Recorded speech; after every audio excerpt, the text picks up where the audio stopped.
Vote ব্যালটে বিভ্রাট, ব্যালটে vote দিতে গিয়ে ভোগান্তির অভিযোগ।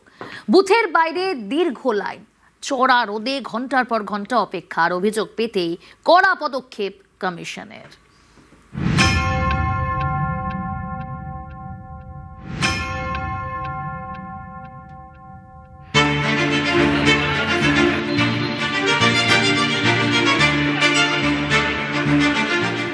অভিযোগ, ভোট দেওয়ার জন্য লম্বা লাইন, চড়া রোদেই ঘন্টার পর ঘন্টা অপেক্ষা।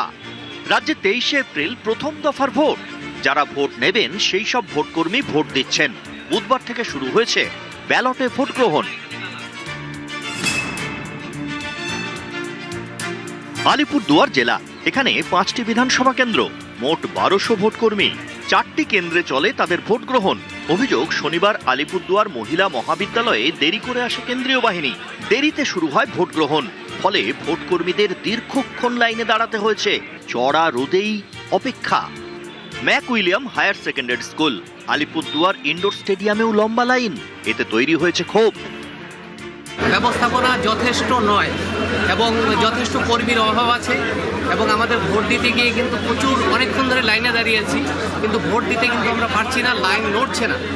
এবং আমার মনে হয় যে কর্মী সংখ্যার অভাব রয়েছে এবং কর্মীর সংখ্যা আরও বাড়ানো উচিত ছিল। কিন্তু অনেকক্ষণ ধরে দাঁড়িয়ে আছি, মানে গলদঘর্ম হচ্ছি, কিন্তু লাইন এগোচ্ছে না।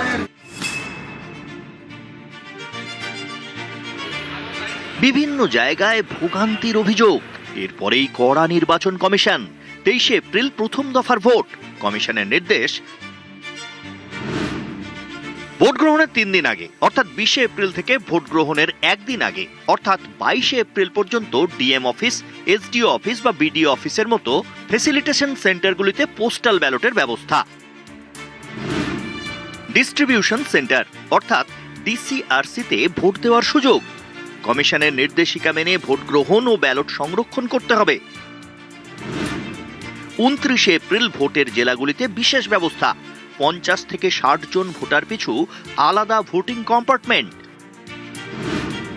ভোট কর্মীদের প্রশিক্ষণের শেষ দিন অর্থাৎ মপ আপ ডেতে ভোট দেওয়ার উপর জোর।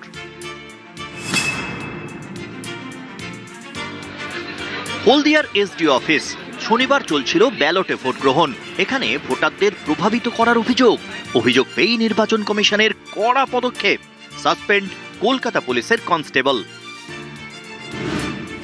অভিযুক্ত শেখ মাসুদ করিম কলকাতা পুলিশের রিজার্ভ ফোর্সের কনস্টেবল।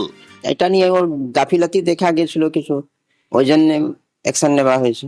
নিউজ 18 বাংলা।